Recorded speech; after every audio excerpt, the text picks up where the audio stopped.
세계가 발칵 뒤집혔습니다. 한국산은 비싸기만 하다며 중국을 선택했던 카타르가 한국 조선소 앞에서 무릎을 꿇었기 때문입니다. 단가를 깎겠다며 거제도를 차버리고 중국 조선소에 수십조 원의 배를 몽땅 맡겨버린 카타르. 하지만 영하 162도를 견디지 못한 중국산 깡통 배들은 줄줄이 고철 덩어리가 되어 바다 위에서 멈춰 설 수밖에 없었죠. 띄울 배가 없어지자 중동의 수출항은 패닉에 빠졌고 전 세계 전문가들은 카타르의 가스 산업이 쑥대밭이 될 것이라 확신했습니다. 하지만 바로 그때 믿을 수 없는 일이 벌어졌습니다. 카타르가 제 발로 걷어찬 거제도의 황금 빈자리를 유럽연합이 웃돈까지 얹어가며 모조리 싹쓸이해버린 겁니다. 한국의 압도적인 기술력이 중국의 저가 공세를 박살냈고 이 소식에 전 세계 에너지 거물들이 한국에 줄을 서기 시작했죠. 도대체 무슨 일이 벌어진 걸까요? 오일머니의 오만함을 무너뜨린 한국 조선업의 기술력, 지금 시작합니다. 세계 최고의 부자 나라 카타르가 가스를 싣고 나갈 파의 한 척이 없어 바다 앞에서 발을 굴렀습니다. 하루에 수백억 원어치의 가스를 허공에 불태우면서요. 그 모든 재앙의 시작은 제가 거제도의 한 회의실에서 견적서 한 장을 집어 던진 순간이었습니다. 그날 저는 중국 조선소가 내민 반값 견적서를 손에 쥐고 있었어요. 한국 조선소의 단가를 30% 깎지 않으면 잃은 척을 통째로 중국에 넘기겠다고 협박할 작정이었죠. 회의실에 들어서는 제 걸음에는 거드름이 잔뜩 묻어 있었습니다. 10조 원이라는 일감의 무게가 제 어깨를 한껏 부풀려 놓았으니까요. 저 잘난 대한민국도 이 돈 앞에서는 결국 허리를 굽힐 거라 믿어 의심치 않았습니다. 그게 얼마나 치명적인 착각이었는지 그 순간에 저는 알 도리가 없었어요. 저는 타리크 알 마흐무드, 카타르 국영 에너지 기업 신조선 발주 총괄위원장입니다. 회사 안에서 저를 모르는 사람은 없었습니다. 수조 원짜리 계약서에 제 도장 하나로 운명이 갈렸으니까요. 다만 저는 평생 서류 속 숫자만 만져온 사람이라 바닷바람 한 번 제대로 맞아본 적이 없었습니다. 손에 쥔 호박석 묵주를 굴리며 저는 그 두툼한 손마디에 한국 기술자들을 한낱 장사꾼으로만 여겼죠. 그 오판의 대가가 카타르의 앞바다를 시커멓게 뒤덮으리라고는 정말이지 상상조차 못했습니다. 거제도의 그 회의실은 바깥 세상과 완전히 달랐습니다. 매서운 바닷바람이 유리창을 사납게 때리는데도 안쪽 공기는 서늘할 만큼 가라앉아 있었어요. 제가 이탈리아에서 맞춘 정장의 깃을 한번 매만지며 문을 열어젖히자 긴 탁자 끝에 앉아있던 사내 하나가 천천히 고개를 들었습니다. 희끗희끗한 짧은 머리에 매서운 바닷바람이 깎아놓은 듯 미간이 굵게 파여 있었어요. 곽대수 본부장이었습니다.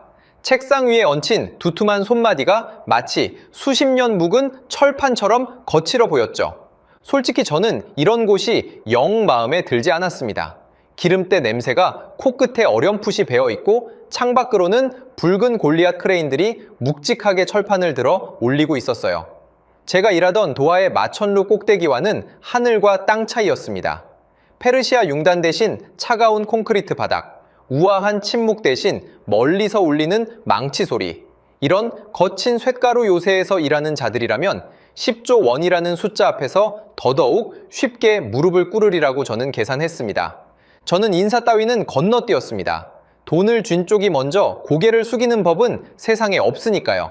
자리에 앉기도 전에 저는 가방에서 중국 후동 중화조선의 견적서를 꺼내 곽 본부장의 얼굴 쪽으로 툭 던졌습니다. 종이 뭉치가 탁자 위를 미끄러지다 본부장 앞에서 멈췄어요. 그 반값 숫자를 보면 누구라도 입이 떡 벌어질 거라 확신했습니다. 읽어보시오. 똑같은 배를 당신네 절반 값에 지어주겠다는 곳이 있소. 제 목소리에는 일부러 거드름을 실었습니다.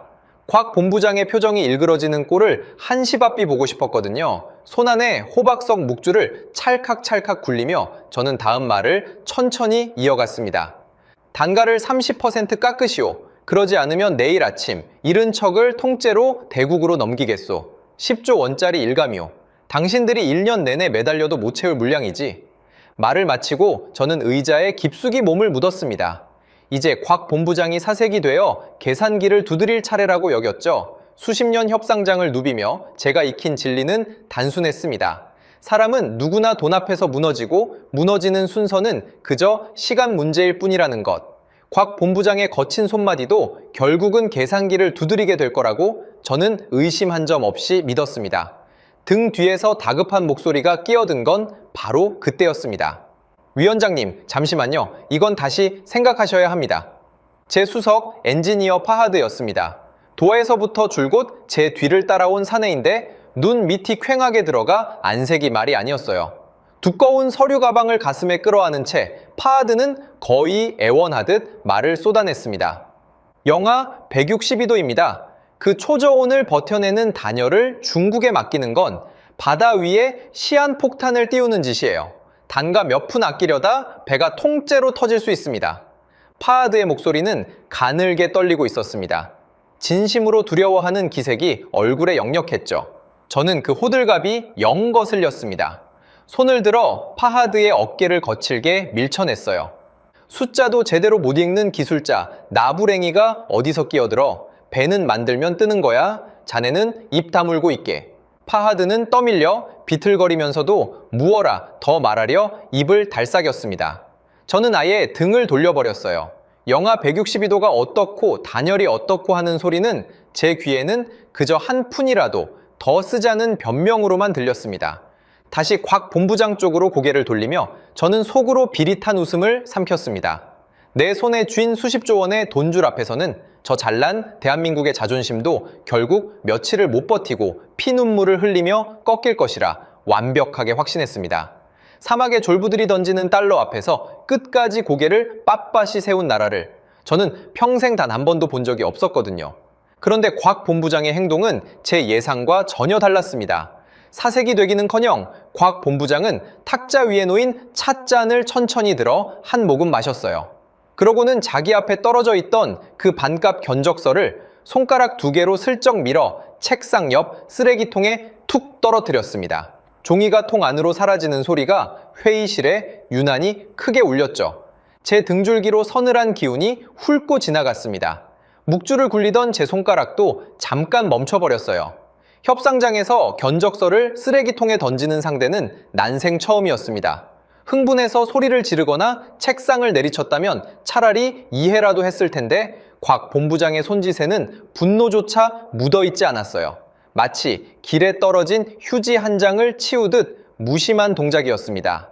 그 무심함이 도리어 제 가슴을 서늘하게 짓눌렀습니다.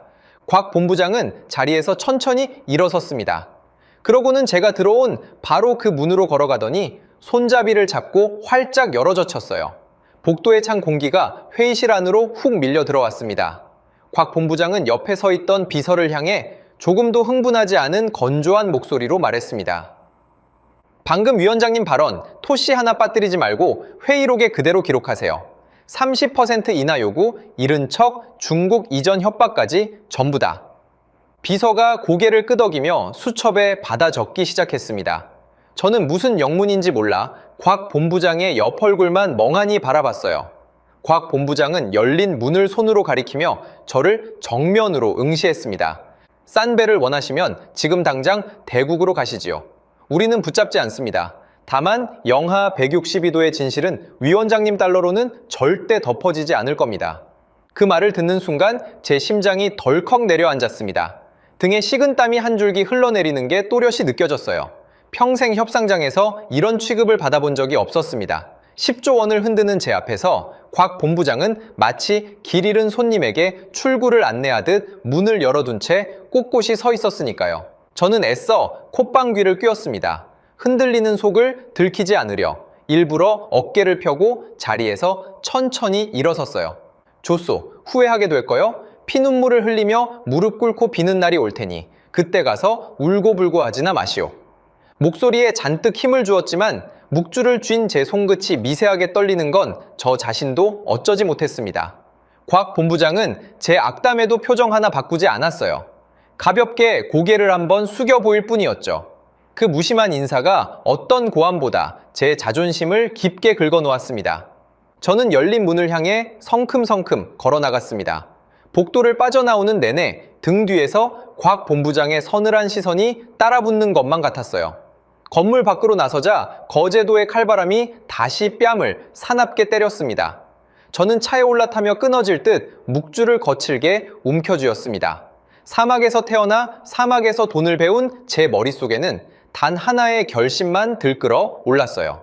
저 오만한 한국 놈들에게 카타르의 돈이 얼마나 무서운지 똑똑히 보여주겠다고 저는 어금니를 빠득 깨물었습니다. 전용기가 도하의 활주로에 사뿐히 내려앉는 순간 저는 이미 승리에 흠뻑 취해 있었습니다. 거제도에서 맛본 그 서늘한 굴욕 따위는 한낱 작은 해프닝일 뿐이라고 스스로를 다독였어요. 돈을 쥔 쪽이 결국 이긴다는 제 신앙에는 흠집 하나 나지 않았으니까요.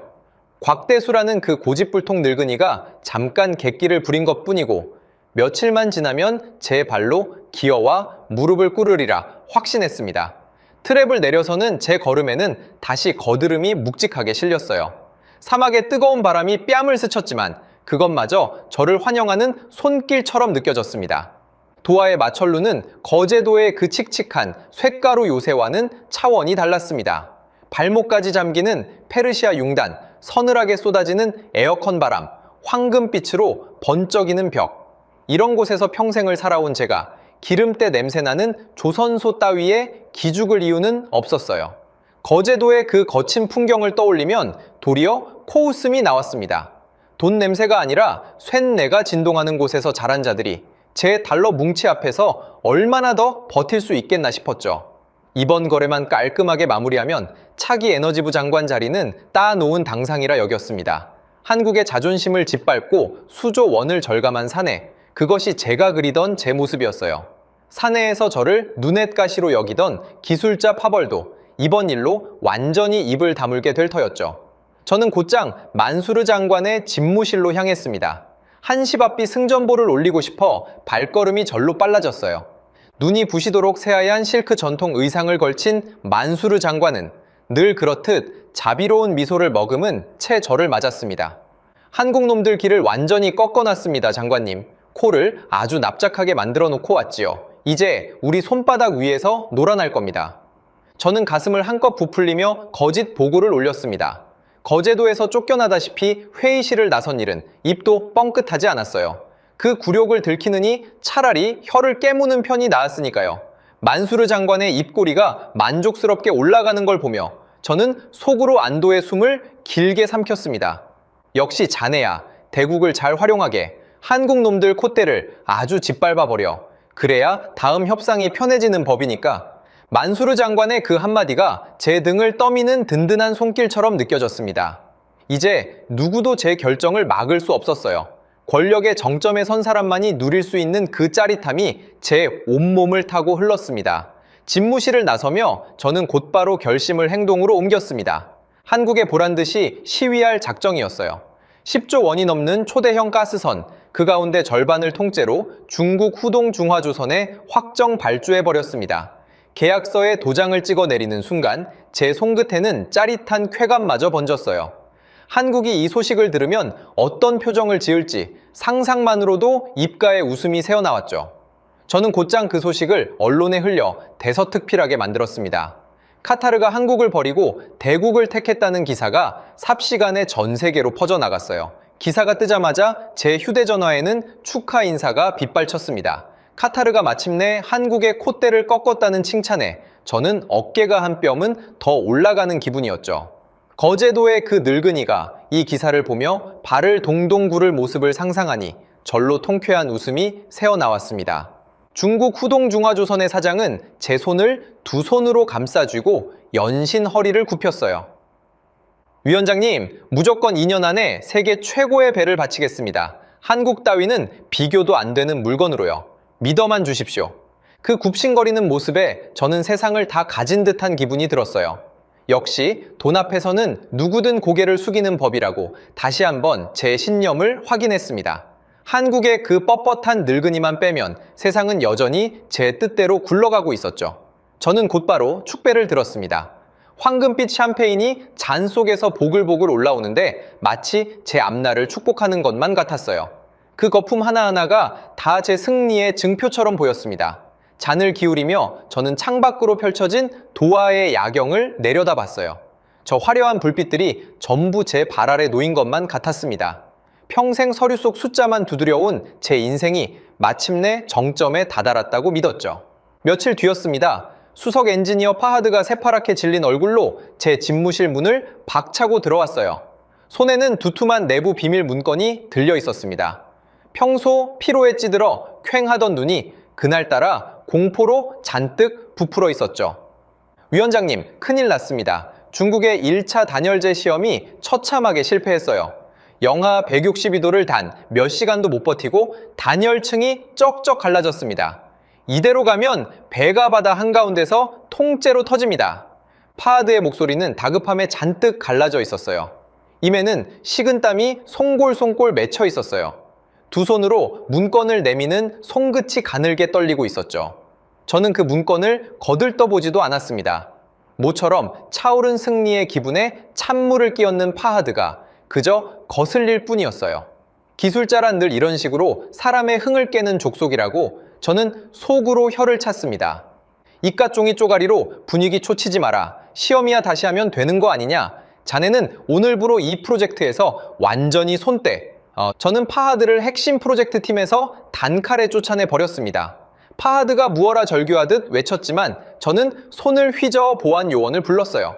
끌려나가는 파하드의 뒷모습을 보며 저는 도리어 속이 후련하기까지 했습니다. 눈에 가시 갔던 기술자 하나를 치워버렸으니 이제 거칠 것이 없다고 여겼죠. 파하드가 끌려나가며 남긴 그 절박한 눈빛이 잠깐 마음에 걸렸지만 저는 이내 고개를 저었습니다. 겁쟁이 기술자의 호들갑에 휘둘릴 만큼 제 결정이 가벼운 것이 아니었으니까요. 문제는 그 다음이었습니다. 일방적인 계약 축소 통보를 받았으니 거제도가 발칵 뒤집혀 항해 전화를 빗발치듯 퍼부을 줄 알았어요. 그런데 거제도에서 날아온 건 단 한 줄짜리 건조하기 짝이 없는 메일이었습니다. 도크 일정을 비워주셔서 감사합니다. 그게 전부였어요. 항의도, 읍소도, 분노도 없었어요. 곽대수 본부장의 이름으로 온 그 메마른 한 문장이 도리어 제 속을 부글부글 끓게 만들었습니다. 마치 떠나는 손님의 등에 대고 잘 가라며 손을 흔드는 듯한 그 서늘한 여유가 견딜 수 없이 거슬렸어요. 화를 내야 정상인 사람이 도리어 고맙다고 인사를 하니 어쩐지 등골이 서늘해졌습니다.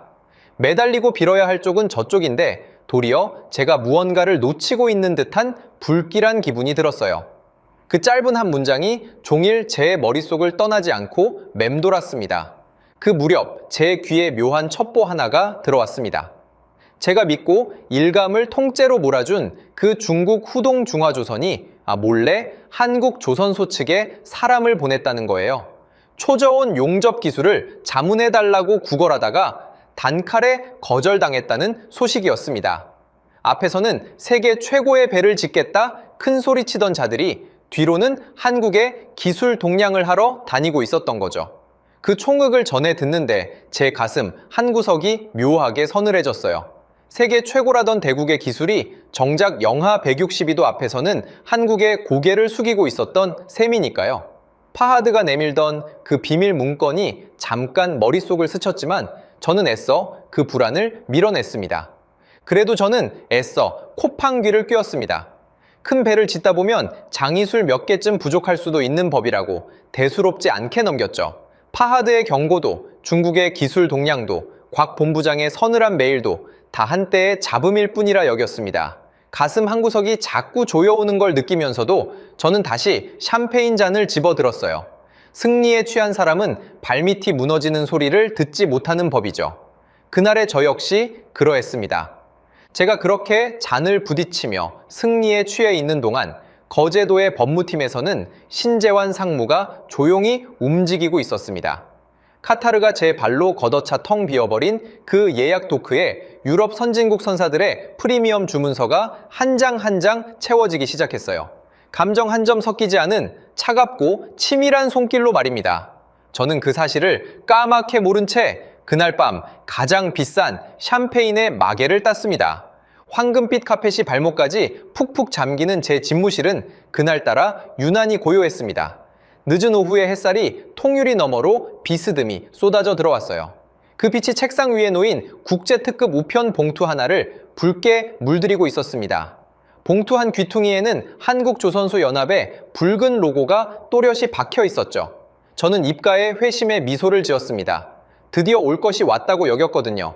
며칠을 못 버티고 한국이 백기를 들었다고 저는 그렇게 믿어 의심치 않았습니다. 봉투의 두께를 손가락으로 가늠해 보니 제법 묵직했어요. 항복의 조건을 빼곡히 적어 보냈으니 일이 두꺼운 거라고 저는 멋대로 짐작했습니다. 그 두께가 사실은 제 숨통을 끊을 사형 선고의 무게였다는 것을 그때의 저는 알 리 없었어요. 이제 한국이 단가를 깎아주겠다고 빌어오면 저는 못 이기는 척 그 항복을 받아줄 생각이었어요. 그래야 거제도에서 당한 그 서늘한 굴욕도 깨끗이 씻어낼 수 있을 테니까요.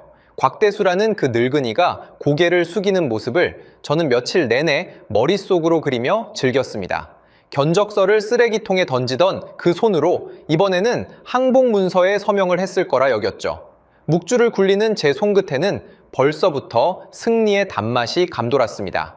저는 비서 서넛을 집무실로 불러 모았습니다. 승리의 순간을 혼자 누리기엔 너무 아까웠으니까요. 부하들이 보는 앞에서 한국의 항복문서를 펼치는 그 장면을 저는 머릿속으로 몇 번이고 그려봤습니다. 보아라, 그 오만한 한국 놈들이 드디어 백기를 들었다. 이 안에 무릎 꿇고 비는 항복문서가 들어있을 게다. 어디 한번 뜯어보거라. 저는 거드름을 잔뜩 실어 비서에게 봉투를 내밀었습니다. 비서들의 얼굴에도 기대 어린 웃음이 번졌어요. 묵주를 굴리는 제 손끝에는 여유가 넘쳐 흘렀습니다. 이제 곧 펼쳐질 달콤한 승리를 저는 혀끝으로 미리 맛보는 듯 했죠. 창밖으로는 도하의 황금빛 마천루들이 석양에 물들어가고 있었습니다. 그 화려한 풍경이 마치 제 승리를 축하하는 무대 배경처럼 느껴졌어요. 저는 의자에 깊숙이 몸을 묻은 채 비서의 손끝만 느긋하게 바라봤습니다. 비서가 조심스레 봉투를 뜯어 서류를 펼쳤습니다. 그런데 첫 장을 보는 순간 제 미소가 슬며시 굳어버렸어요. 발신인 칸에 적힌 이름이 제가 상대하던 그 다루기 쉬운 영업쟁이 곽대수 본부장이 아니었습니다. 신재환 상무, 한국조선소의 법무와 계약 심사를 총괄하는 피도 눈물도 없다는 바로 그 사내의 이름이었죠. 협상 상대가 영업사원에서 법률가로 바뀌었다는 건 더는 흥정의 여지가 없다는 뜻이었습니다. 그 이름 석자가 어쩐지 차가운 칼날처럼 느껴졌어요. 영업사원은 사람을 보고 흔들리지만 법률가는 오직 조항만을 봅니다. 정에 호소할 틈도 돈으로 비집고 들어갈 구멍도 없는 상대라는 뜻이었죠. 제 입가에 걸려있던 미소가 그 순간 완전히 자취를 감췄습니다. 무언가 단단히 잘못 돌아가고 있다는 직감이 비로소 제 머리를 스쳤어요. 묵주를 굴리던 손가락이 저도 모르게 멈춰 섰습니다. 가슴이 까닭 모르게 서늘해졌습니다. 저는 비서의 손에서 서류를 빼앗듯 건네받았어요. 첫 줄을 읽어 내려가는 순간 제 눈앞이 아찔해졌습니다. 귀사의 단가이나 요구는 전면 수용 불가함을 통지합니다. 기대를 산산이 부셔버리는 단 한 문장이 칼날처럼 제 눈을 찔렀어요. 항복은커녕 단 한 치의 양보도 없다는 차가운 선언이었어요. 손바닥에 식은땀이 배어나는 게 느껴졌습니다. 저는 서둘러 다음 줄로 눈을 옮겼어요. 자녀 특별도크, 보류 해제 기한, 본 문서, 수령 후 72시간. 무자비한 데드라인이 또렷한 활자로 박혀 있었습니다. 손끝이 차갑게 식어가는 게 느껴졌어요. 72시간. 사흘이라는 짧은 시간 안에 모든 것을 결정하라는 가차없는 통첩이었습니다.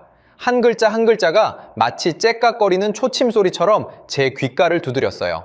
협상 테이블에 마주 앉아 흥정할 기회조차 저에게는 주어지지 않았습니다.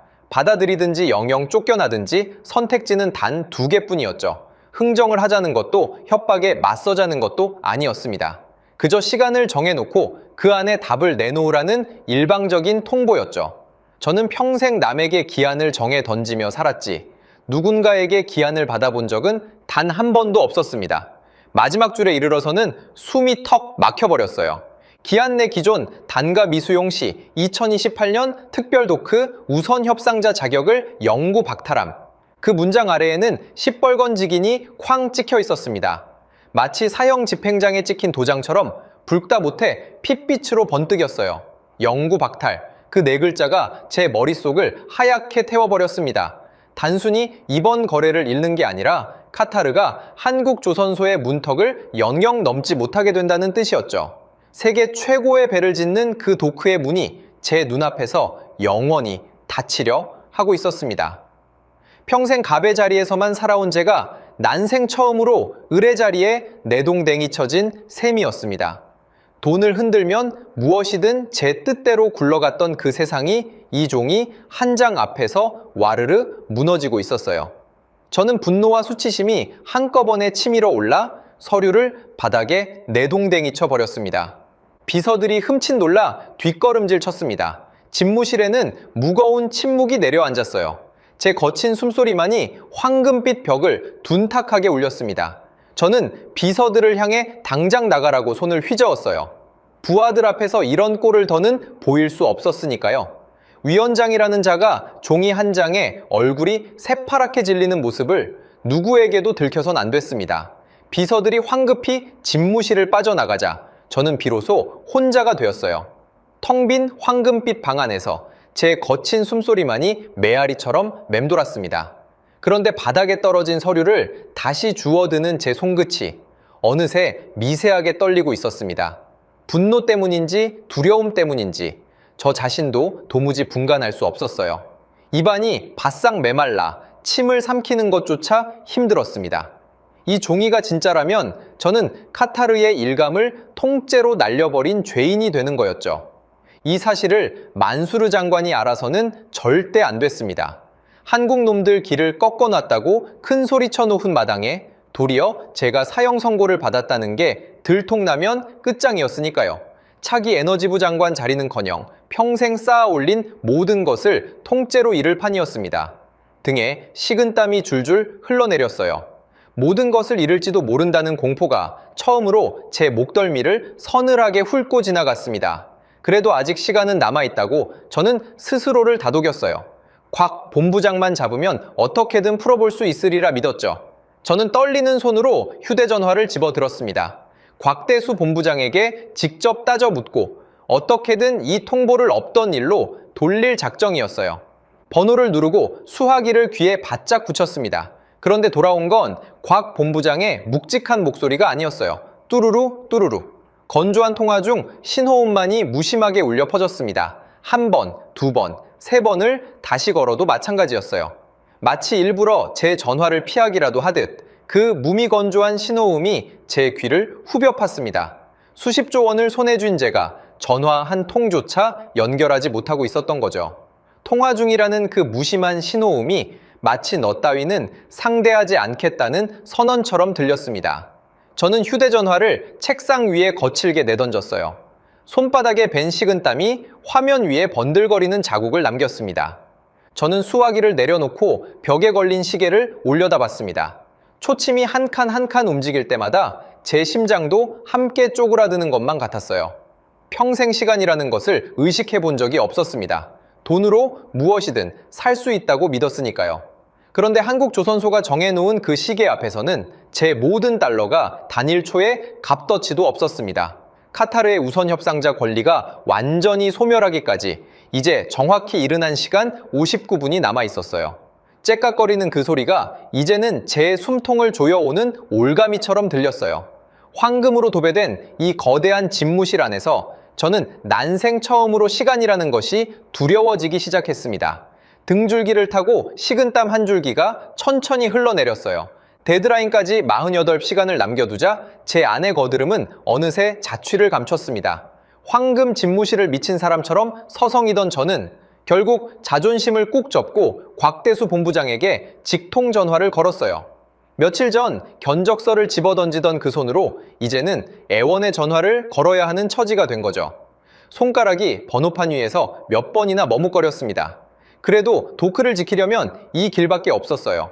자존심을 챙기다가는 잃은 척의 일감을 통째로 날릴 판이었으니까요.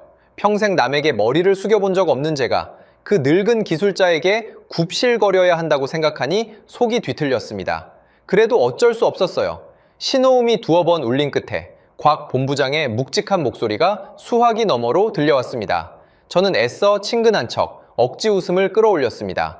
아이고 본부장님, 우리가 어디 하루 이틀 본 사이입니까? 오랜 친구끼리 너무 빡빡하게 굴지 맙시다. 좋게 좋게 풀어봅시다. 제 목소리에는 비굴함이 덕지덕지 묻어 있었어요. 불과 며칠 전 회의실에서 호통을 치던 기세는 온데간데 없이 사라졌습니다. 곽 본부장은 한참 동안 아무 대꾸도 하지 않았어요. 그 묵직한 침묵이 도리어 제 등을 식은 땀으로 흥건히 적셨습니다. 침묵이 길어질수록 제 입은 점점 더 빨라졌어요.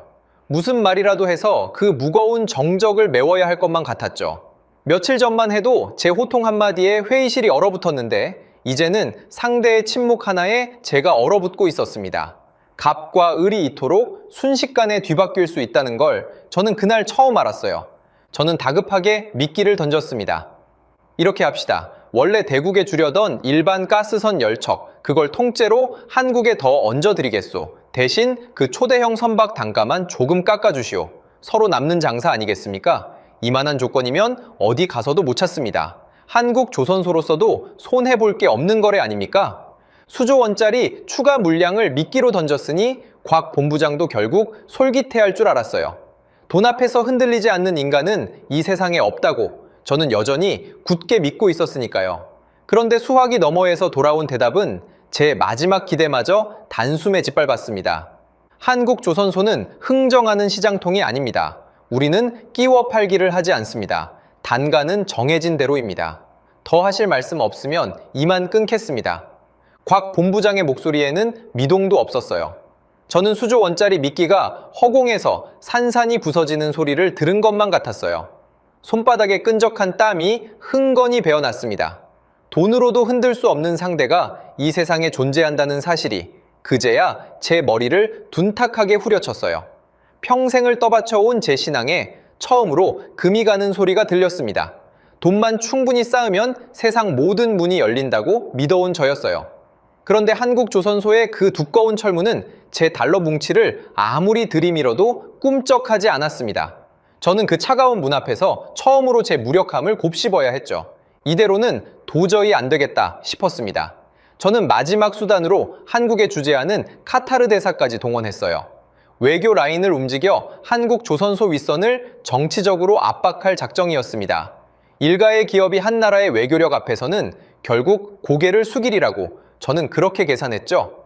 오일머니의 힘이 어떤 것인지 그 뻣뻣한 자들에게 똑똑히 보여주려 했습니다. 그런데 이번에도 제 앞을 막아선 건 신재환 상무였습니다. 신 상무는 대사관 측에 단 한 줄의 차가운 경고를 보냈어요. 본 계약의 정치적 개입이 확인될 경우 즉각 계약을 전면 파기합니다. 이는 글로벌 스탠다드에 명시된 사항입니다. 그 한 줄을 받아든 대사관은 도리어 겁을 집어먹었어요. 괜히 끼어들었다가 국제적 망신을 당할까 두려웠던 거죠. 채 3분도 지나지 않아 대사관 측은 슬그머니 발을 빼며 도망쳐 버렸습니다. 제 든든한 뒷배라 믿었던 외교망이 종이장처럼 힘없이 찢겨나가는 순간이었어요. 가장 강력하다 여겼던 무기가 한국의 계약서 한 줄 앞에서 그토록 맥없이 무너질 줄은 몰랐습니다. 저는 수화기를 쥔 채 한동안 멍하니 천장만 올려다봤어요. 한 나라의 대사조차 단 세 줄의 경고 앞에서 꽁무니를 빼는 광경을 저는 믿을 수가 없었습니다. 제가 휘두르던 그 권력이라는 것이 사실은 얼마나 허약한 모래성이었는지 그제야 보였어요. 오일머니의 위세를 믿고 까불던 제 자신이 한없이 초라하게 느껴졌습니다. 남은 시간이 24시간으로 줄어들자 저는 거의 피가 마르는 심정이었습니다. 묵주를 쥔 손에 식은땀이 흥건했어요. 입안은 바싹바싹 타들어가고 심장은 미친 듯이 뛰었죠. 급기야 저는 체면이고 뭐고 다 내던지고 황당하기 짝이 없는 꼼수까지 꺼내 들었습니다. 돈을 미리 쏟아부으면 제 아무리 원칙주의자라도 마음이 흔들리지 않겠나 싶었어요. 평생 그렇게 사람을 길들여 왔으니까요. 돈다발을 코앞에 들이밀면 빳빳하던 고개도 결국 꺾이는 법이라 믿었습니다. 그것이 제가 아는 세상의 유일한 이치였죠. 그런데 수화기 너머의 그 산에는 제가 내미는 현찰 다발을 마치 길바닥의 휴지처럼 여기는 듯 했습니다. 돈으로 사람을 길들여온 제 평생의 방식이 그 앞에서는 단 한 치도 먹히지 않았어요. 좋소. 그럼 결제 대금을 먼저 두둑이 쏘아드리리다. 현찰을 산더미처럼 미리 박아드릴 테니 단가 문제는 천천히 풉시다. 어떻소? 이만한 성이면 충분하지 않소. 현찰 박치기 분할 결제. 돈이라면 누구든 흔들릴 거라 믿고 던진 마지막 패였습니다. 그런데 전화기 너머에서는 헛기침 소리 하나 들리지 않았어요. 오직 건조하고 차가운 네 글자만이 돌아왔습니다. 수용 불가. 그 네 글자가 제 가슴에 비수처럼 박혔습니다. 저는 수화기를 쥔 채 한참을 멍하니 서 있었어요. 수천억 달러를 산더미처럼 쌓아두고도 한국 조선소의 시계반을 단일 초조차 살 수 없다는 지독한 공포가 그제야 처음으로 제 목을 조여왔습니다. 평생 돈으로 시간을 사고 사람을 사고 권력을 사왔던 저였습니다. 그런데 정작 가장 절박한 순간에 그 모든 돈이 한낱 휴지 조각으로 변해버렸어요. 손에 쥔 묵주가 그날따라 유난히 무겁게 느껴졌습니다. 영하 162도의 진실은 달러로 덮어지지 않는다던 곽 본부장의 그 말이 비로소 무겁게 가슴에 내려앉았어요. 돈으로 살 수 없는 것이 이 세상에 있다는 걸 저는 그제야 뼈저리게 실감하기 시작했습니다. 밤 10시가 되었습니다.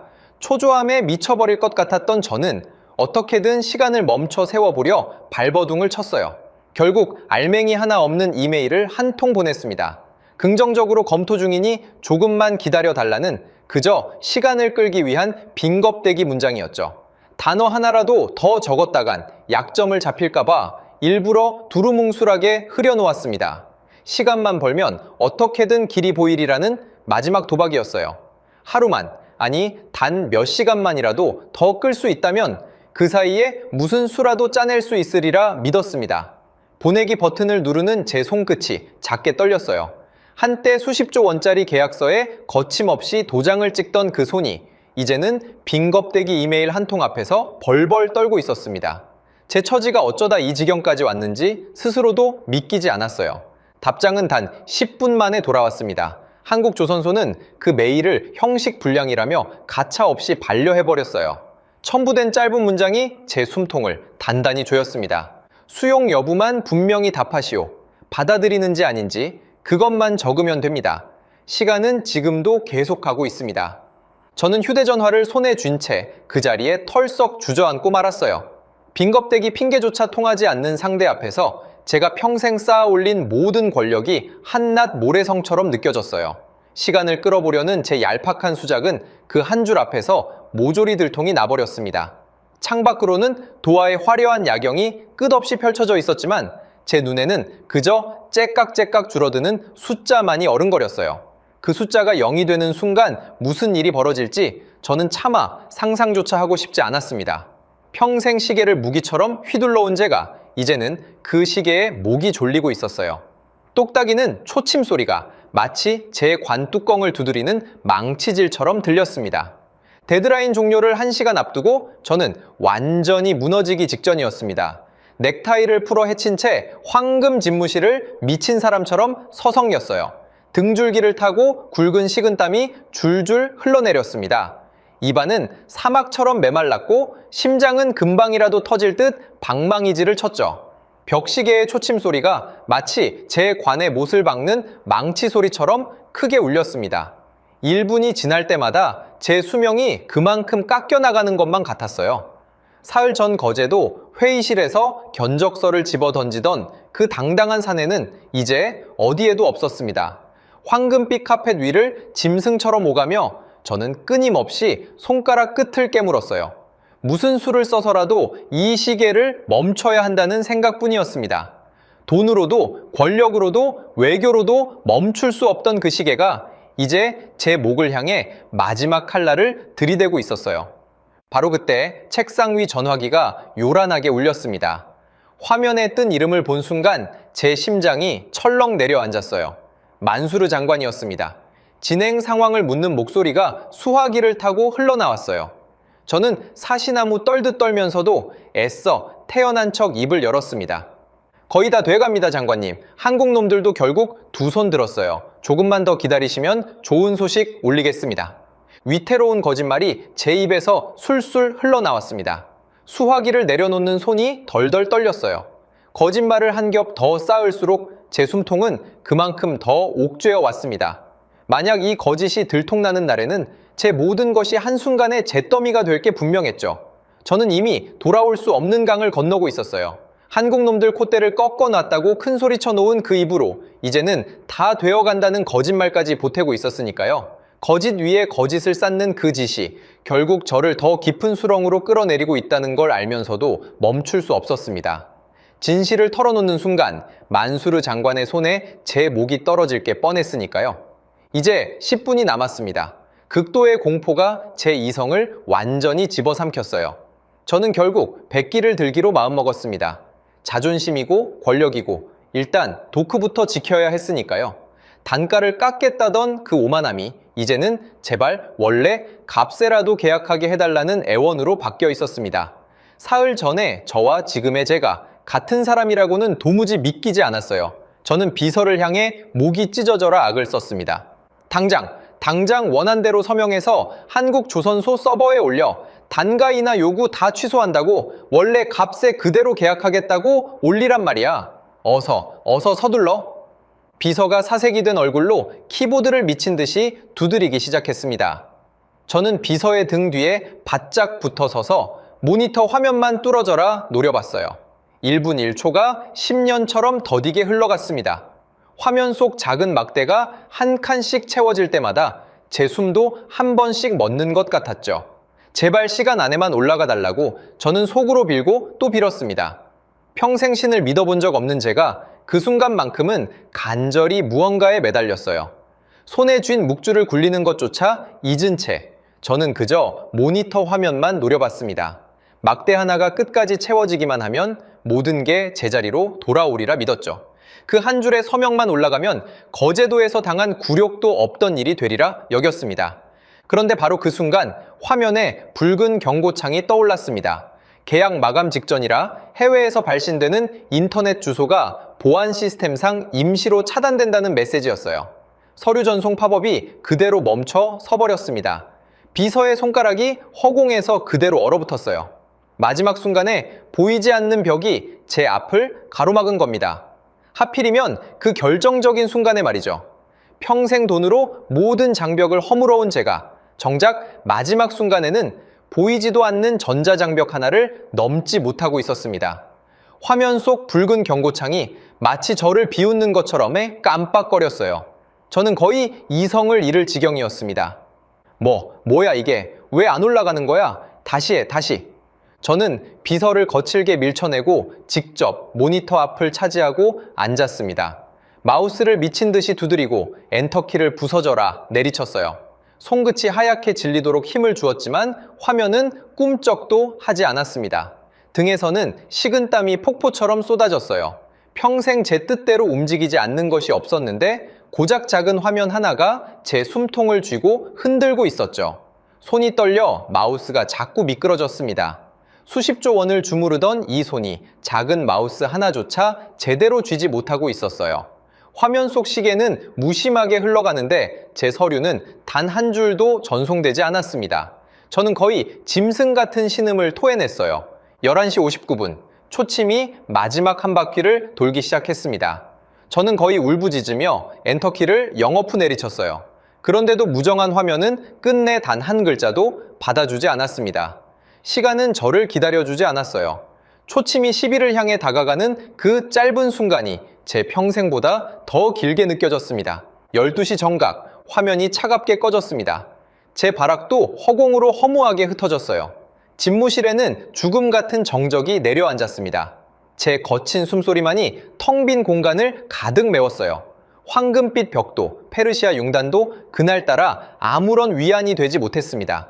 묵주를 쥔 손에 마지막 안간힘이 들어갔습니다. 모든 게 끝났다는 직감이 서늘하게 제 온몸을 훑고 지나갔어요. 평생 시간을 무기처럼 휘둘러온 제가 끝내 그 시간에게 패배한 순간이었습니다. 단 1분, 그 짧은 틈이 제 모든 것을 집어삼킨 거죠. 저는 꺼진 화면 위에 비친 제 일그러진 얼굴을 멍하니 바라봤습니다.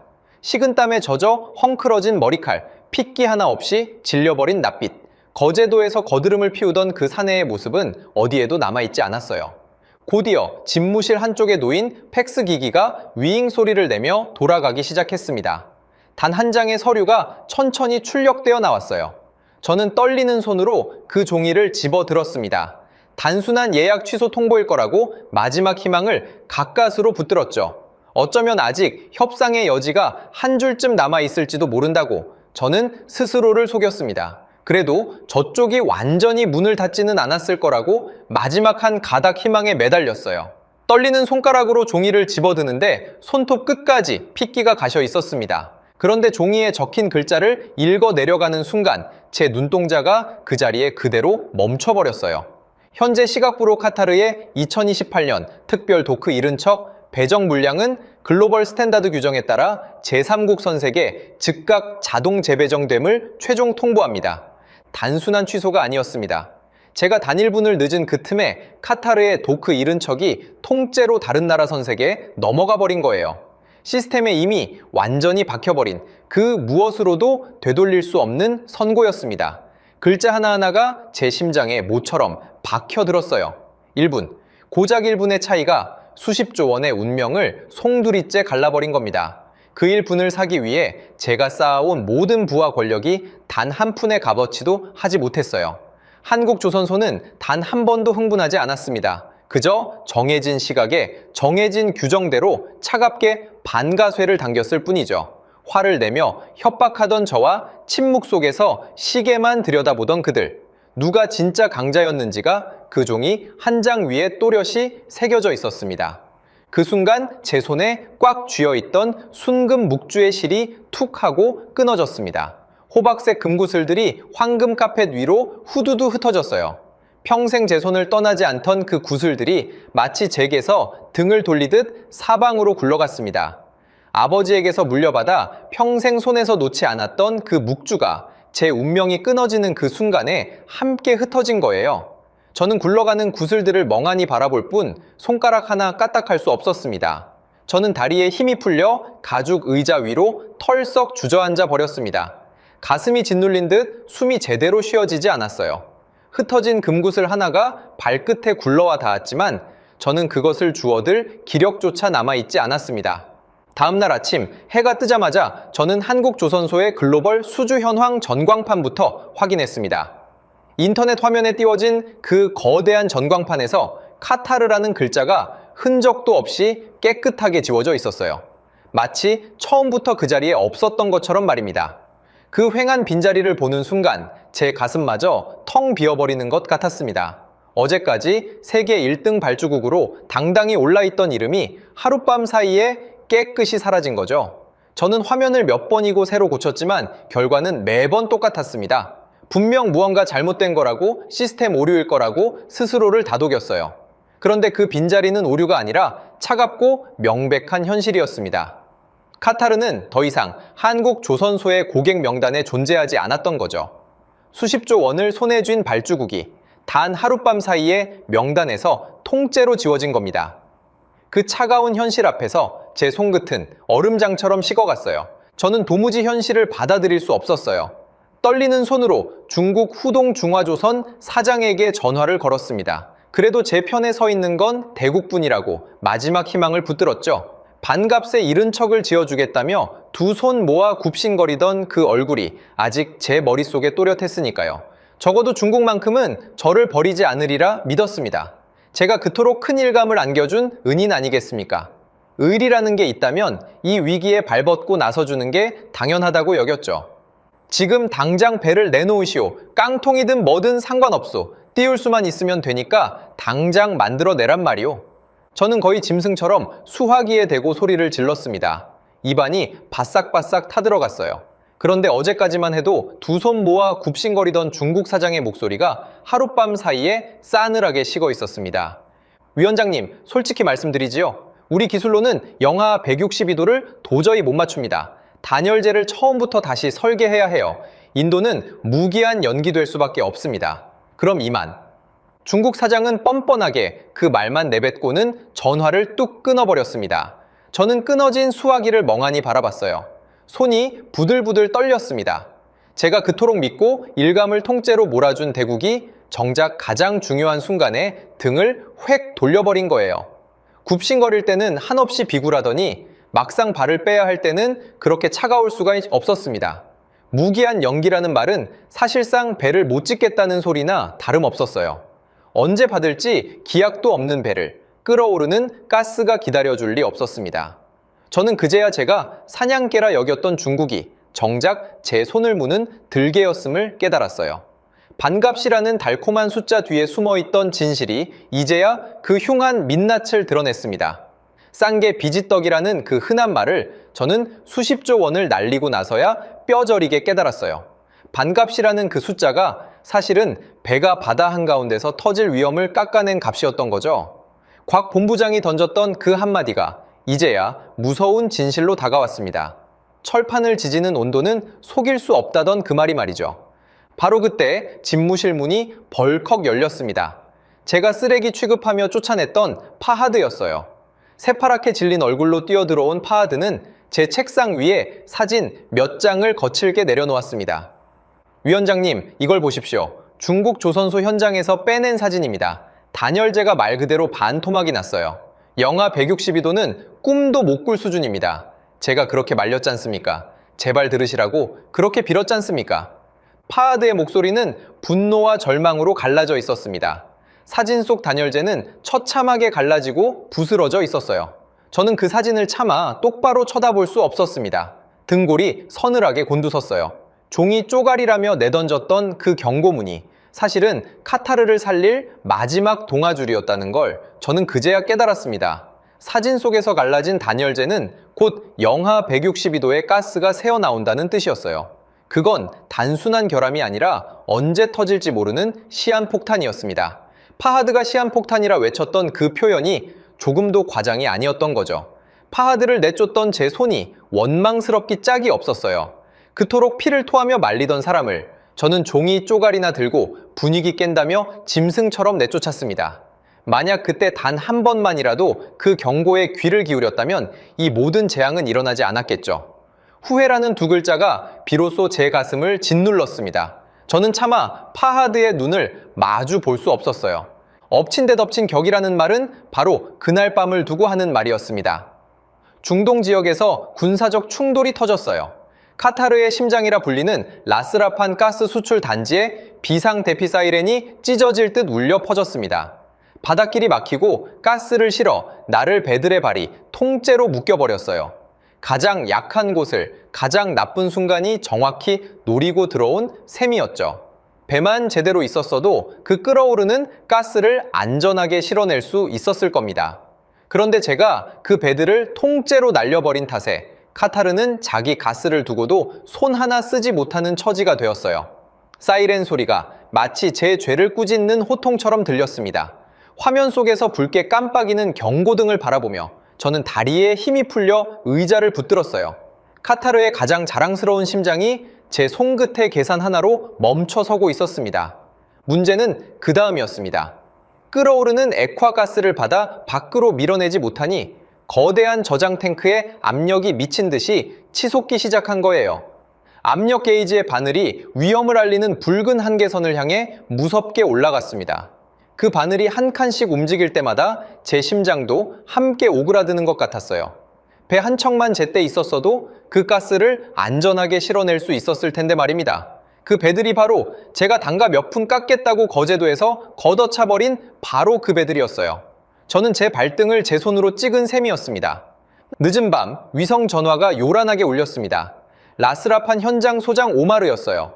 작업복 차림으로 매일 현장을 지키던 그 사내의 목소리가 수화기 너머에서 피를 토하듯 터져 나왔습니다. 위원장님, 바다에 띄울 배가 단 한 척도 안 보입니다. 탱크가 곧 터질 판이에요. 우린 다 죽게 생겼어요. 도대체 배는 어디 있는 겁니까? 위원장님, 오마르의 절규가 제 고막을 찢어놓는 것 같았습니다. 저는 위성 전화를 손에 쥔 채 그대로 얼어붙었어요. 무어라 대답해야 할지 단 한마디도 떠오르지 않았습니다. 입술만 바싹 마른 채 덜덜 떨렸어요. 위원장이라는 자가 정작 가장 절박한 순간에 단 한마디도 내놓지 못하고 있었습니다. 배를 띄워달라는 그 절규에 저는 끝내 아무런 답도 줄 수 없었습니다. 띄울 배가 없다는 그 한마디를 차마 입 밖에 낼 수가 없었어요. 제 손으로 그 배들을 걷어찼다는 사실을 오마르에게 어떻게 고백한단 말입니까? 매일 현장에서 똥줄이 타들어가는 그 사내에게 저는 죄인이나 다름없었어요. 수화기 너머의 절규는 점점 더 다급해지는데 저는 그저 식은땀만 흘릴 뿐이었습니다. 그제야 저는 뼈저리게 깨달았습니다. 고작 6조 원을 아끼겠다고 얄팍한 계산기를 두드린 제 손이 카타르의 명운이 걸린 동맥을 스스로 찔러버렸다는 것을요. 영하 162도의 진실은 달러로 덮어지지 않는다던 곽 본부장의 그 서늘한 목소리가 비수가 되어 제 가슴 한복판을 후벼 팠습니다. 그토록 비웃었던 그 한마디가 이제는 저주처럼 제 귓가를 맴돌았어요. 바다의 무서움을 모르고 계산기만 두드린 죄가 이렇게 끔찍한 모습으로 돌아올 줄은 몰랐습니다. 한국 사람들은 돈보다 바다의 무서움을 먼저 배운다던데 저는 평생 바다를 한낱 숫자판으로만 여겨왔어요. 그 오만의 대가가 지금 제 눈앞에서 시뻘건 불길로 타오르고 있었습니다. 가스를 싣지 못한 거대한 저장고들이 터질 듯이 미어터지기 시작했습니다. 제 오만이 불러온 처참한 재앙이 시커먼 그림자가 되어 카타르의 앞바다를 통째로 뒤덮어버렸어요. 제가 아낀 돈은 고작 6조 원이었는데 그 대가로 카타르가 치러야 할 값은 도무지 헤아릴 수조차 없었습니다. 창밖으로 멀리 보이는 라스라판의 불빛이 그날따라 마치 거대한 불길처럼 일렁였습니다. 발등에 떨어진 불을 끄려면 더는 체면을 따질 처지가 아니었습니다. 저는 백지수표 한 장을 품에 넣고 구경 전세기를 띄워 거제도로 미친 듯이 날아갔어요. 비행기 안에서도 저는 단 한순간도 마음을 놓지 못했습니다. 손에 쥔 백지수표가 땀에 흠뻑 젖도록 그것만이 마지막 동아줄이라 믿고 매달렸죠. 이 종이 한 장이면 그 어떤 자존심도 다시 살 수 있으리라 여겼습니다. 돈으로 안 되는 일은 없다는 그 낡은 믿음을 저는 끝까지 버리지 못했어요. 백지수표라는 건 액수를 적지 않은 채 상대에게 모든 걸 맡긴다는 뜻이었습니다. 평생 한 푼이라도 깎으려 발버둥 치던 제가 이제는 얼마든 부르라며 빈 수표를 들고 달려가고 있었죠. 그만큼 저는 절박했습니다. 며칠 전까지만 해도 한 푼이 아까워 견적서를 집어던지던 사내가 이제는 백지수표를 들고 빌러가는 신세가 된 거예요. 거제도에 도착한 저는 땀 범벅이 된 줄도 넥타이가 삐뚤어진 줄도 몰랐습니다. 한국 조선소 컨트롤 타워의 로비를 정신없이 뛰어 올라갔어요. 숨이 턱까지 차올랐지만 도무지 멈출 수가 없었습니다. 며칠 전 거드름을 피우며 들어섰던 바로 그 건물을 이제는 짐승처럼 헐떡이며 기어오르고 있었죠.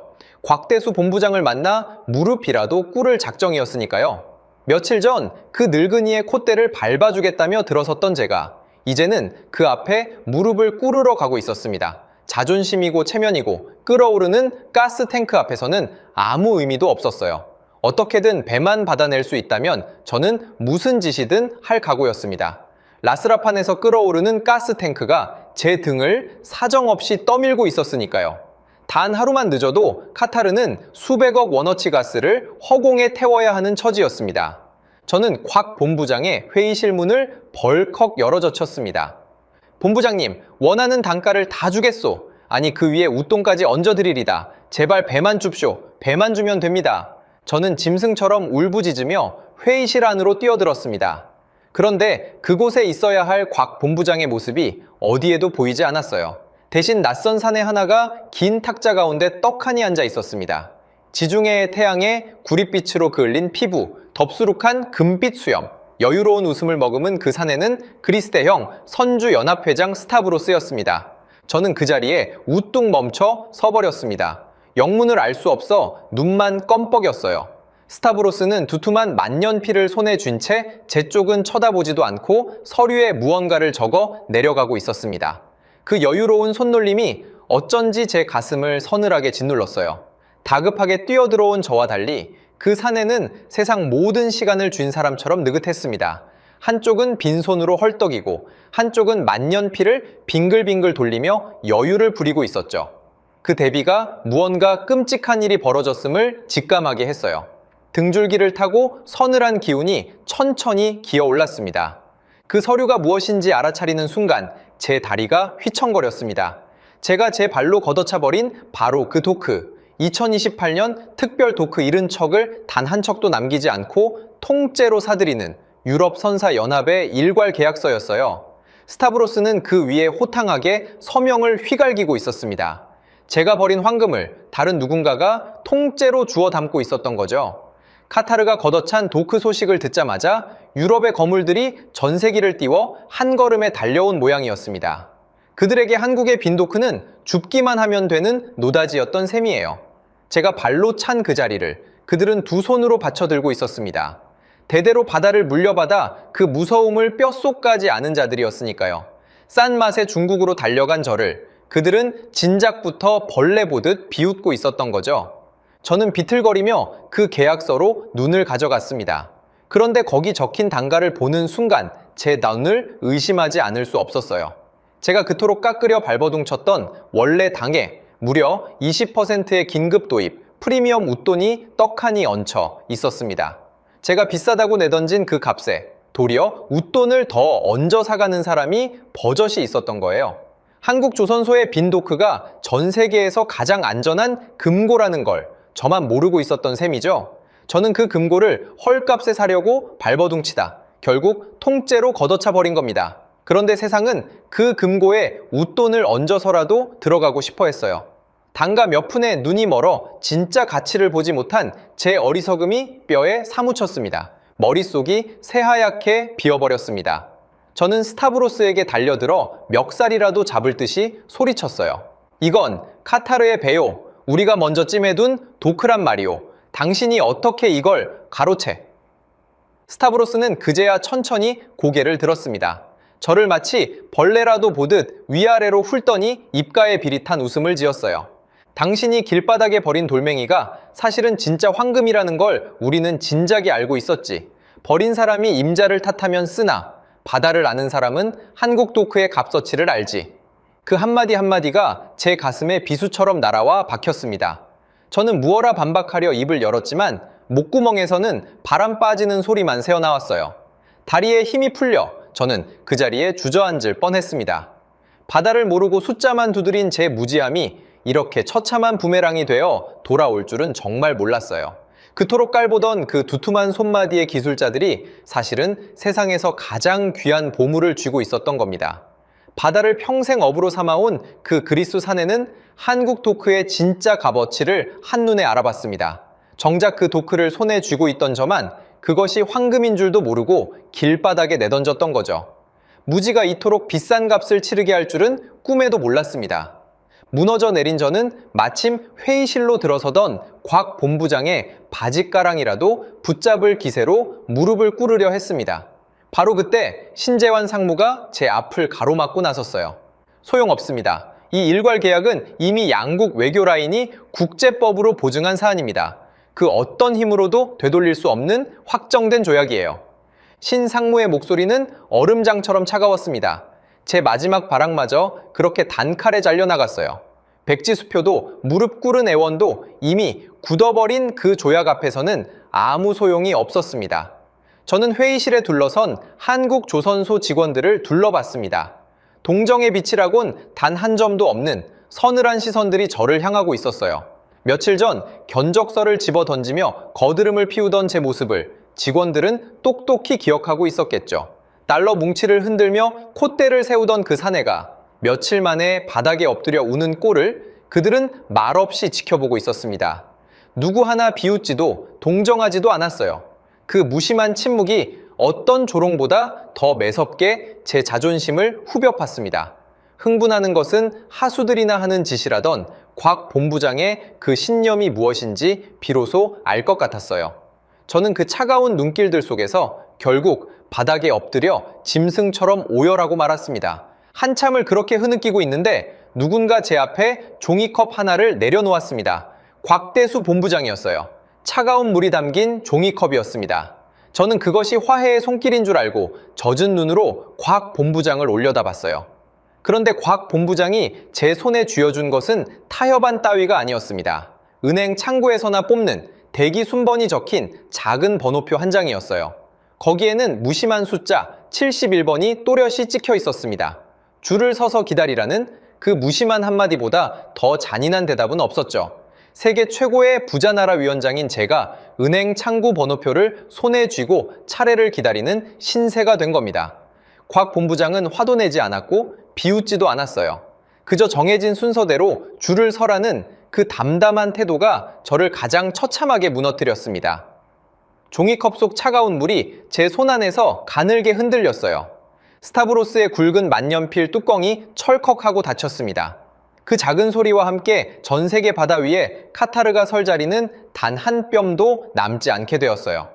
저는 71번이 적힌 번호표를 손에 꼭 쥔 채 차가운 바닥에서 한참을 일어서지 못했습니다. 빈손으로 도하로 돌아오는 전세기 안에서 저는 창밖으로 멍하니 시선을 던졌습니다. 멀리 라스라판 단지 쪽에서 시뻘건 불기둥이 밤하늘을 향해 무섭게 치솟고 있었어요. 띄울 배가 없어 갈 곳을 잃은 가스를 매일 수백억 원어치씩 허공에 그대로 태워버리는 불길이었습니다. 그 붉은 화염이 제 눈을 찌르듯 시리게 만들었어요. 제 손으로 지른 불이 제 나라를 통째로 태우는 광경을 저는 그저 지켜볼 수밖에 없었습니다. 배 한 척만 있었어도 안전하게 실어냈을 그 가스가 갈 곳을 잃고 불꽃이 되어 사라지고 있었어요. 한국의 빈 도크를 헐값에 사려다 저는 카타르의 가스를 매일 잿더미로 만드는 죄인이 되어 있었습니다. 단가 몇 푼을 아끼겠다던 그 계산이 매일 수백억 원을 잿더미로 만들고 있었죠. 그 불빛을 바라보는 제 가슴이 까맣게 타들어갔습니다. 며칠 전 거제도로 향하던 그 비행기 안에서 저는 세상을 다 가진 듯 거드름을 피웠습니다. 그런데 같은 자리에 앉은 지금 저는 모든 것을 잃은 죄인이 되어 떨고 있었어요. 같은 하늘, 같은 비행기 안에서 사람의 처지가 이렇게까지 뒤집힐 수 있다는 게 믿기지 않았습니다. 오만이 사람을 얼마나 빠르게 무너뜨리는지를 저는 제 몸으로 똑똑히 증명하고 있었어요. 전세기가 도하 공항에 내려앉자마자 사정은 더욱 처참해졌습니다. 트랩을 내려서기가 무섭게 검은 정장의 보안 요원들이 제 양팔을 거칠게 붙들었어요. 저는 짐짝처럼 끌려가다시피 만수르 장관의 집무실로 들어갔습니다. 발버둥을 쳐봤지만 굵은 팔뚝들은 꿈쩍도 하지 않았어요.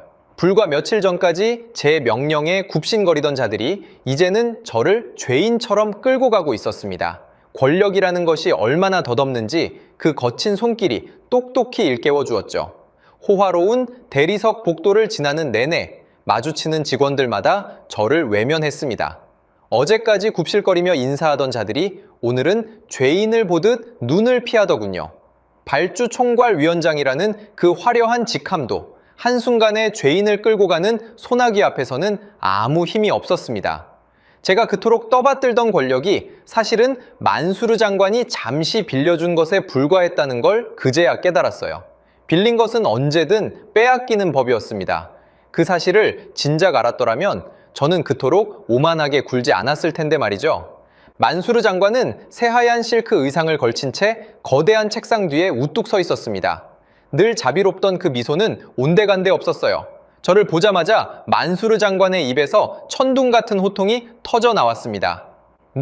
도대체 누가 내 허락도 없이 그딴 중국 깡통 배를 사오라고 했느냔 말이다. 내 놈이 회사를 말아먹었어. 이 모든 게 내 놈 단독 범행이야?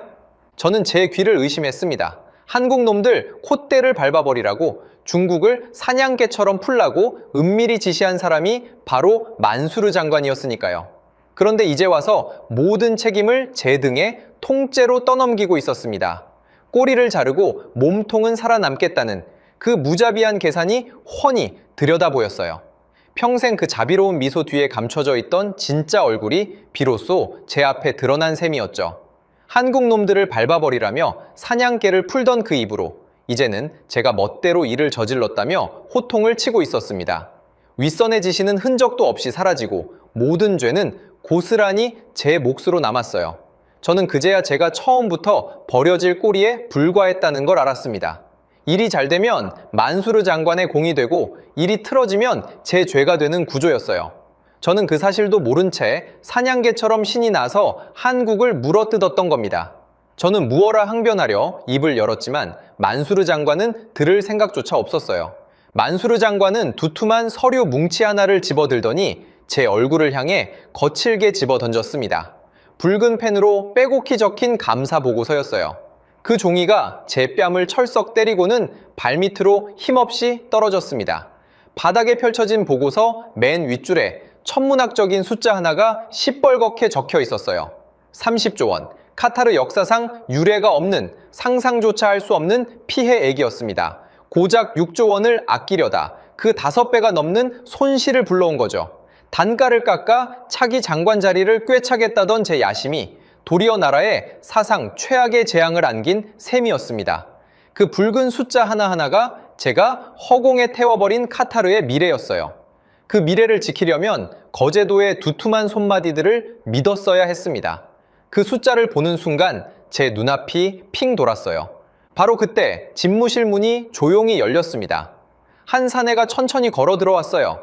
제가 쓰레기 취급하며 내쫓았던 바로 그 파하드였습니다. 그런데 파하드의 가슴에는 한때 제 것이었던 발주 총괄위원장 명찰이 또렷이 달려 있었어요. 제 자리가 제가 그토록 멸시했던 그 기술자의 것이 되어 있었던 겁니다. 숫자를 비웃던 자는 쫓겨나고 기술을 지킨 자가 그 자리에 올라선 거죠. 그 광경을 보는 순간 저는 모든 것을 잃었다는 걸 비로소 실감했습니다. 시한폭탄을 띄우는 짓이라며 피를 토하던 그 기술자가 결국 제 자리에 올라선 거예요. 제가 종이 쪼가리라며 멸시했던 그 경고가 사실은 카타르를 살릴 단 하나의 길이었습니다. 진실을 말한 자는 살아남고 진실을 짓밟은 자는 무너진다는 걸 저는 가장 비참한 방식으로 배웠어요. 파하드의 그 퀭한 눈빛 속에는 통쾌함조차 없었습니다. 오직 진작 막지 못한 재앙에 대한 깊은 안타까움만이 어려 있었죠. 그 담담한 연민이 도리어 저를 더 견딜 수 없게 만들었습니다. 차라리 비웃고 조롱했다면 미워하기라도 했을 텐데 말이죠. 미워할 대상조차 없는 그 패배가 가장 뼈 아팠습니다. 파하드는 바닥에 엎드린 저를 퀭한 눈으로 내려다봤습니다. 그 눈빛에는 분노도 통쾌함도 없었어요. 그저 깊은 피로와 서늘한 연민만이 어려 있었습니다. 엑셀 숫자 나부랭이만 믿고 땀방울이 배엔 진짜 기술을 조롱한 대가입니다. 바다는 계산기로 건너는 게 아니라고 제가 그렇게 말씀드렸지요. 파하드의 목소리는 묵직하게 가라앉아 있었습니다. 그 한마디가 마지막 확인 사살처럼 제 가슴에 깊이 박혔어요. 저는 차마 고개를 들지 못했습니다. 평생을 바쳐 쫓아온 권력과 부귀영화가 단 한 번의 오만한 갑질로 잿더미가 되어 흩어지고 있었어요. 저는 차가운 대리석 바닥에 얼굴을 묻고 짐승처럼 오열했습니다. 어깨가 들썩일 때마다 뜨거운 눈물이 차디찬 바닥을 적셨어요.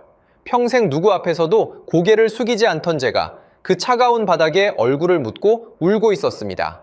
후회해도 돌이킬 수 없다는 걸 알기에 그 눈물은 더욱 뜨겁고 비참했어요. 흩어진 묵주알처럼 제 인생도 그렇게 산산조각 나 흩어지고 있었습니다. 모든 것을 잃고 건물 밖으로 비참하게 쫓겨나던 날이었습니다. 화려하던 사옥의 정문이 제 뒤에서 무겁게 쾅 닫혔어요.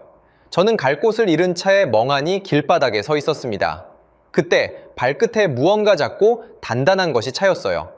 허리를 굽혀 집어 들고 보니 거제도에서 실이 끊어졌던 제 순금 묵주의 알맹이 하나였습니다. 호박색 구슬 하나가 먼지 묻은 제 손바닥 위에서 희미하게 빛났어요. 한때 권력과 부귀의 상징처럼 제 손에서 반짝이던 그 묵주가 이제는 깨진 알맹이 하나로 길바닥에 굴러다니고 있었습니다. 제 화려했던 인생도 딱 그 깨진 굿을 한 알만큼만 남아 있었던 거죠. 거제도에서 곽 본부장 앞에 던졌던 그 오만한 악담이 부메랑이 되어 고스란히 제게 돌아온 셈이었습니다. 피눈물을 흘리며 후회하게 될 사람은 다름 아닌 저 자신이었어요. 저는 그 작은 구슬을 손에 꼭 쥐고 고개를 들어 하늘을 올려다봤습니다. 라스라판에서 솟구친 가스 소각 연기가 도하의 하늘마저 시커멓게 물들이고 있었어요. 싸구려 깡통으로 고작 6조 원을 아끼려다 저는 전 세계에서 가장 완벽한 대한민국의 방패를 제 발로 걷어차 버렸습니다. 그러고는 제 손으로 제 나라의 숨통을 영원히 끊어버린 거예요. 바다의 무서움을 모르고 철판을 지지는 온도를 비웃고 땀방울의 값어치를 조롱한 죄, 그 모든 죄값이 시커먼 하늘이 되어 제 머리 위로 내려앉고 있었어요. 검게 타들어가는 하늘 아래에서 저는 그 자리에 오래도록 우두커니 서 있었습니다. 오늘 영상 어떠셨나요? 구독과 좋아요로 우리 대한민국을 응원해주세요. 끝까지 시청해주셔서 감사합니다.